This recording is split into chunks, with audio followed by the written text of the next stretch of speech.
Welcome to the Cozza Lawcast, where life, business, and the law collide. And now, here's your host, attorney, and founder of the Cozza Law Group, Cozza.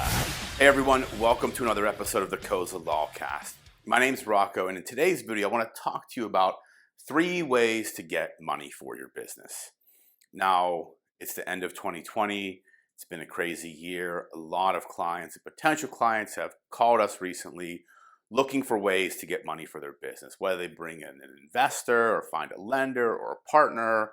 They've been asking a lot of questions, and a lot of people get very confused between the 3. And that's what we want to talk about today. We want to talk about the 3 ways you can get money for your business and the differences between them. So the first way is simply using a lender. Now, this could be as simple as a bank or a company that's in the business of lending money, or it could be somebody within your circle of family and friends that has excess capital and they're willing to lend you the money.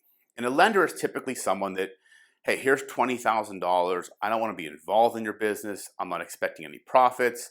I don't want any ownership. All I want is a 10% return over 3 years.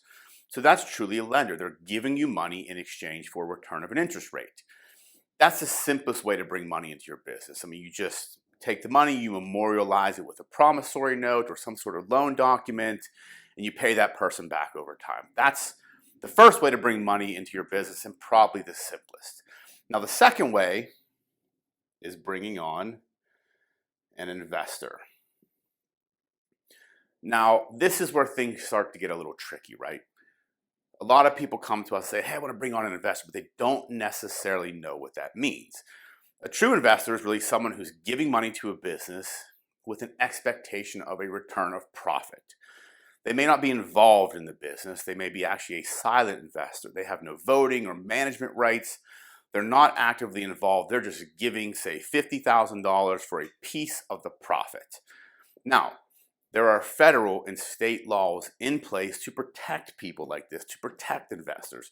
So you got to make sure you have the right documentations in place, or the right documentation in place, You have to work with a business attorney or a securities attorney to put the right documentation in place, because when you take money from an investor and say, for instance, you would lose it all, there are civil and criminal penalties that can be attached to that if you didn't do it right, if you didn't check all the legal boxes and put the right documents in place. So this is something you got to be aware of, and you definitely need to work with a lawyer to put those documents in place.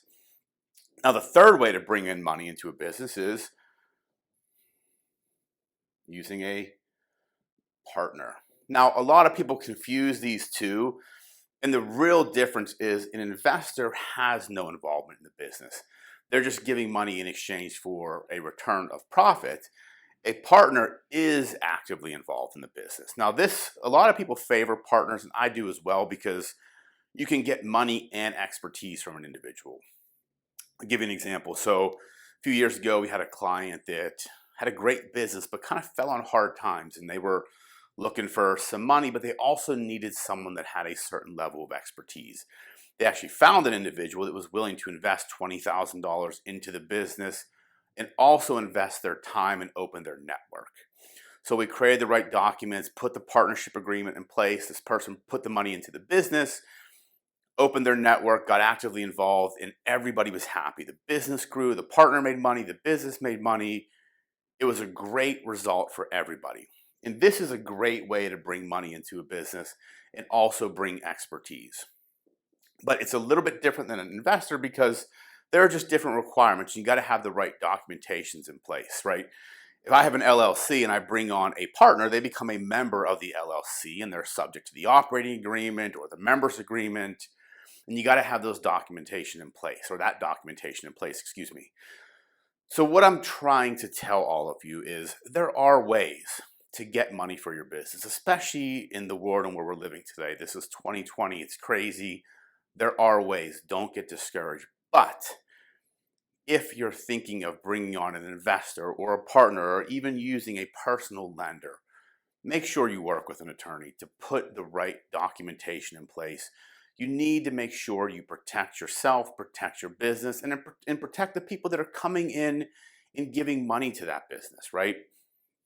There are certain things I tell people you don't need to pay a lawyer to do, but there are other things that you absolutely should pay a lawyer to do. And this is one of those times where if you're going to bring on a lender, an investor, or a partner, make sure you work with a business attorney to help you put those documentation in place. It's something I cannot stress enough. You do not want to end up in jail or subject to civil or criminal penalties by not checking the right boxes, by not having the right documents in place. So that's what I wanted to talk to you about today. This is just a quick video to talk to you about these 3 ways you can bring money into your business. If you have any questions, please feel free. Leave them in the comments below. Go check out our website. I'll put it right here, cozzalaw.com. You can reach out to us there. If you're in Pennsylvania where we practice and you need help with something like this, please reach out. We'd be happy to sit down, chat with you, talk to you about the different options you have, and work with you to put the right documentation in place. Again, thank you all for watching. If you haven't subscribed yet, definitely do so. Hit the thumbs up. Make sure you like the video, and we'll see you on the next one. Thanks for listening to the Cozza Lawcast, where life, business, and the law collide.